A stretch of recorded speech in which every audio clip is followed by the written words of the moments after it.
నేర్పిస్తున్నామా? Career గురించి మాట్లాడుతున్నామా? విలువలు నేర్పిస్తున్నామా? కేవలం బ్యాంకులో ఎవరి డబ్బులు జమ చేస్తున్నామా? మనము విలువలు నేర్పిస్తున్నామా? అసలు ఏం నేర్పిస్తున్నాం మన పిల్లలకి? ఈ ప్రియారిటీ ఉందే, ఈ ప్రియారిటీ తల్లిదండ్రులు ఆలోచించాలి. ఇది స్కూల్స్ చెప్పం. మీరు స్కూల్కి వెళ్ళినప్పుడు, కాలేజ్కి వెళ్ళినప్పుడు మా పాప అంటే ఇప్పుడు 8th క్లాస్ అవుతుంది, 10th క్లాస్ అవుతుంది, మా పాపకి ఇక్కడ ఐఐటి ఫౌండేషన్ చెప్తారా? ఐఐఎం చెప్తారా? సివిల్స్ చెప్తారా? తర్వాత వెళ్ళడానికి అక్కడ ప్లేస్మెంట్ ఉండేటువంటి కాలేజ్ ఏమైనా ఉందా? ఇవే కదా మనం అడిగేది. అడుగుతున్నప్పుడు వాళ్ళు ఏమంటారు? అన్ని చెప్తామంటే ఉదయం 7 o'clock స్టార్ట్ అవుతుంది మాది, సాయంత్రం 7 o'clock మీ పిల్లల్ని చదివిస్తాం. చాలా ఎక్సలెంట్ కరికులం, ఎక్సలెంట్ సిలబస్ ఉంటుంది.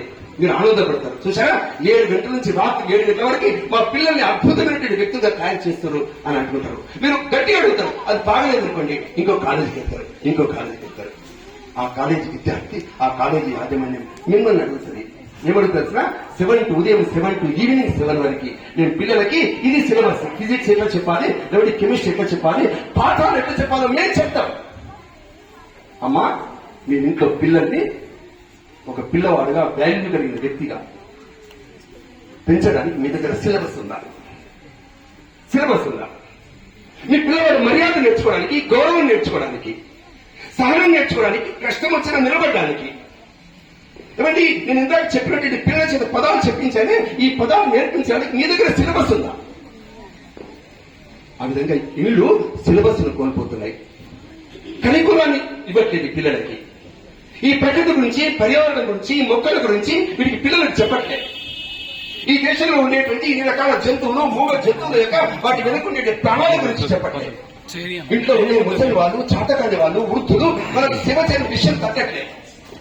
కానీ ఎక్కడో కుటుంబాల్లో సిలబస్ లేని కుటుంబాలు, చుక్కాలు లేని కుటుంబాలు, చౌరస్తాలు నిలిచిన కుటుంబాలు.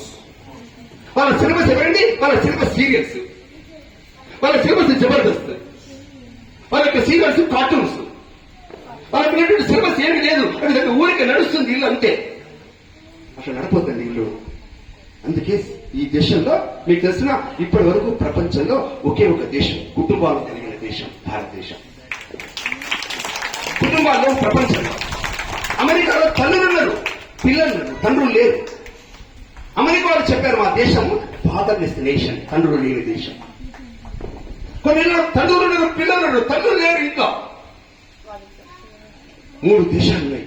ఆ 3 దేశాలు డబ్బు ఎక్కువ, విలాసాలు ఎక్కువ, వినోదాలు ఎక్కువ, ఆడవాళ్ళకి అధికారాలు ఎక్కువ, పరిశ్రమలు ఎక్కువ, పరిశ్రమాధిపతులు ఎక్కువ, స్కిల్స్ ఎక్కువ, నైపుణ్యం ఎక్కువ, మేనేజ్మెంట్ స్కిల్స్ ఎక్కువ. కానీ పెళ్లిళ్ళు లేవు, పిల్లలు. మీరు అర్థం చేసుకోండి, ప్రపంచంలో దేశాలు కుటుంబాలు లేక డబ్బు ఉంది, చుట్టూ అసలు డబ్బు ఉంది, బిల్డింగ్లు ఉన్నాయి, కార్లు ఉన్నాయి. చచ్చిపోయిన తర్వాత ఎటు తీసుకెళ్తాం? పిల్లల్ని కట్టింది, కానీ పిల్లలు తండ్రుల గురించి ఆలోచించేవాళ్ళు, తండ్రుల గురించి ఆలోచించేవాళ్ళు అసలు ఇంట్లో ఉండరు.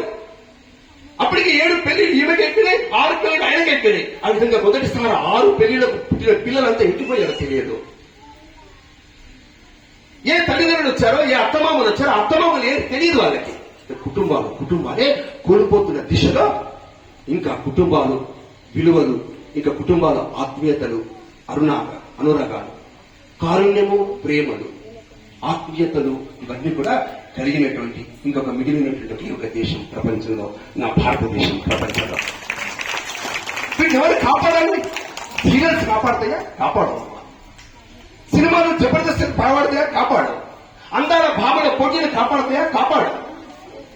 ఏమంటే వస్త్రాలు విడిచి ఏమంటే మనకు రకరకాల మ్యాగజైన్ లో ప్రశ్నిస్తున్నటువంటి ఆడది అంటే ఎవరండి? ఆడదంటే ఈమెలాగానే ఉండాలి అనేటువంటి స్వేచ్ఛ, విశృంఖలమైనటువంటి స్టైల విధానంతో కూడినటువంటి బొమ్మలు, వాళ్ళ కథలు, వాళ్ళ జీవితం, ఇవి కుటుంబాలు నడపలేవు. ఎక్కడో ఈ ప్రపంచం చూడని, ఈ పత్రికలు చూడని, ఈ సినిమా ప్రపంచం చూడని, రాజకీయము, సామాజిక ఆర్థిక రంగాలు చూడనటువంటి ఒక నిక్షిప్తమైనటువంటి ఒక పవిత్రత కలిగినటువంటి కుటుంబాలమ్మ. ఈ కుటుంబాలు పైకి కనిపించకపోవచ్చు, తల్లుల యొక్క త్యాగాలు, తల్లుల త్యాగాలు ఎవరు వర్ణించకపోవచ్చు, హరికథలు చెప్పకపోవచ్చు, అడ్వర్టైజ్ ఇవ్వకపోవచ్చు.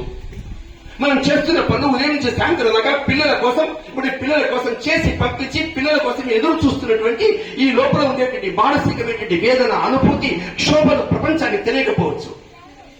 వీటి కారణంగానే మన కుటుంబాలు నడుస్తున్నాయి. అందుకే 32 కోట్ల కుటుంబాలు ఈ హరివిలులో ఎన్ని కుటుంబాలు ఉంటాయి? 400 కుటుంబాలు.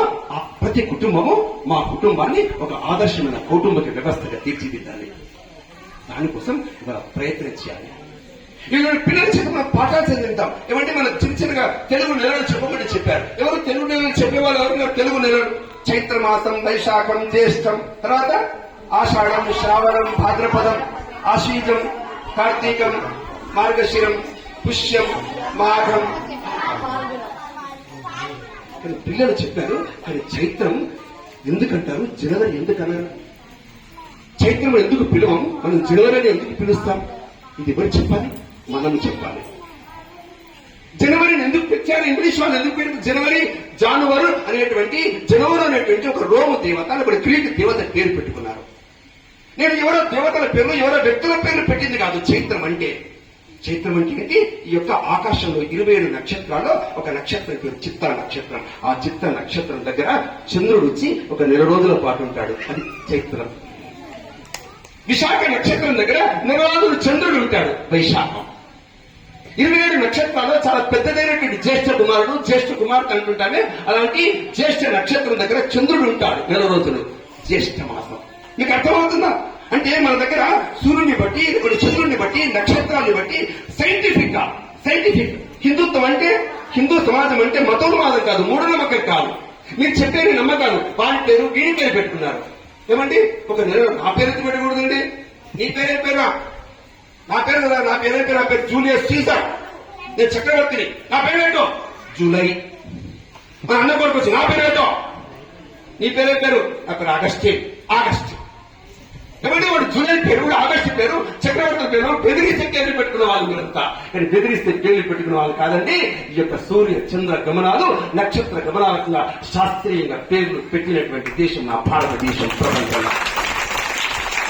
నా పిల్లలకి సైన్స్ చెప్తున్నారు, పిల్లలకి ఫిజిక్స్, కెమిస్ట్రీ చెప్తుంటే నా యొక్క దేశంలో నా పూర్వీకులు పంచాంగాలు ఉండే సైంటిఫిక్ విషయాలు ప్రపంచానికి నేర్పినప్పుడు నా పిల్లలకి నేను ఎందుకు నేర్పకూడదు? అందుకే చైత్రమాసం గుర్తు చేశాం. మీకు తెలిసిన ఆదివారం ఉందా లేదా? ఆదివారం ఇంగ్లీష్ ఏమంటారు? సండే అంటారు. ఆది అంటే ఎవరండి? ఆది అంటే ఆదిత్య అంటే సూర్యుడు. కానీ నేను ఆదిత్య, నేను సూర్యుడు అనగానే వాళ్ళు కాపీ కొట్టి సన్ అని పెట్టుకున్నారు, సండే అని పెట్టుకున్నారు. వాళ్ళు పెట్టారు పేరు, మనం ముందు పెట్టాం, తర్వాత ఇంగ్లీష్ వాళ్ళు పెట్టారు. తర్వాత ఏం పెట్టాం? మాకు ఈ దేశంలో సోమవారం. సోమ అంటే ఎవరు? సోమ అంటే చంద్రుడు. కానీ ఇంగ్లీష్ వాళ్ళు ఏం పెట్టుకున్నారు? మూన్ అంటే చంద్రుడు. దాన్ని కలిపి మండే అని పెట్టుకున్నారు. నేను పుట్టినప్పుడు ఇంగ్లాండ్ లేదు. మీకు తెలిసిన స్వామి వివేకానంద అమెరికాకి వెళ్ళి ఇంగ్లాండ్కి వెళ్ళినప్పుడు ఇంగ్లాండ్ లో ఒకరు అడిగారు, ఏం స్వామీజీ మీరు గొప్పగా భారతదేశం అంతా ప్రపంచం అంతా తిరిగారు, మరి మా దేశానికి ఎందుకు రాలేను? మీ వాళ్ళు, మీ పూర్వీకులు మా దేశానికి ఎందుకు రాలే అని అడిగారట. అప్పుడు చెప్పాడు స్వామి వివేకానంద, మేము మీ దేశానికి కూడా వచ్చేవాళ్ళమే, కానీ అప్పుడు ప్రపంచ పటంలో మీ దేశం లేదు. ప్రపంచంగా మీ దేశం ఉంటే వచ్చేవాళ్ళు, మీ దేశం లేదు ప్రపంచంలో.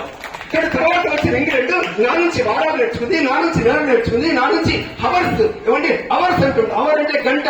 కానీ అవర్ ఎక్కడి నుంచి వచ్చిందండి? మనం ఇప్పుడు పంచాంగంలో చెప్పే హోరా నుంచి వచ్చింది. హోరనే హౌరాగా మారింది. ఏమంటే ప్రపంచానికి లెక్కలు నేర్పినటువంటి దేశం, ప్రపంచానికి నక్షత్రాలు, విలువలు ఉండేటువంటి మాసాలు చెప్పినటువంటి దేశం భారతదేశం. అందుకే మన పిల్లలకి తెలుగు నేర్పించాలి. ఏమంటే ఇంగ్లీష్ నేర్పిస్తారు స్కూళ్ళలో, ఇంగ్లీష్ నేర్పిస్తారు. కానీ రేపు పిల్లలు అమెరికాకి వెళ్తే, ఇంగ్లాండ్కి వెళ్తే, లేకపోతే ఇంగ్లాండ్ అబ్బాయిలు ఇంకేదో అమ్మాయిని పెళ్లి చేసుకుంటే, లేకపోతే బయట వాళ్ళు వచ్చి మీ పిల్లలతో మాట్లాడుతుంటే, మీ పిల్లలు ఇంగ్లీష్ లో మాట్లాడుతుంటే అమెరికా అడుగుతాడు, నువ్వు ఇంగ్లీష్ లో మాట్లాడావు కదా, బాగానే ఉంది, మరి నీ భాషలో నువ్వు మాట్లాడు. నాకు రాదు sir, I don't know my Telugu. నాకు రాదు, మా తెలుగు నాకు రాదు, మా సంస్కృతం నాకు రాదు.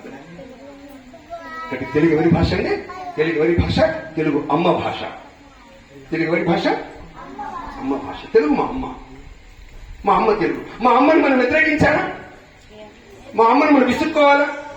అంటే మా అమ్మ ఇంటికి వచ్చిన తర్వాత తెలుగులో మాట్లాడుతుంది. మీ అమ్మ అన్నది అనుకోండి, ఎప్పుడైనా నన్ను మమ్మీ అన్నమని అనుకోండి, అనొద్దు అమ్మాయిని. అనమన్నా అనొద్దు. పక్కింటి వాళ్ళు మమ్మీ అంటుడు, నువ్వు కూడా నన్ను మమ్మీ అని అన్నారనుకోండి మీ అమ్మ, అనొద్దు.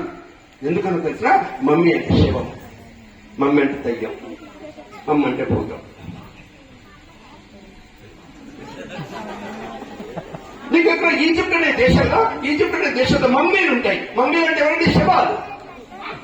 ఎవరు అన్నారనుకోండి అంటే మమ్మీ అని అంటే మనం ఏమంటే సజీవంగా బ్రతుకున్నటువంటి అమ్మను పట్టుకొని, వద్దమ్మ నువ్వు దయ్యంగా వద్దే, నువ్వు మమ్మీ కావద్దు, ప్లీజ్ నా అనిపేయగా అమ్మని అంటే అనాలి. నాన్న అని పిలవాలి, అమ్మ అని పిలవాలి. మీకు అర్థమవుతుంది చిన్న విషయాలే. మీరు పెద్ద తెలుగు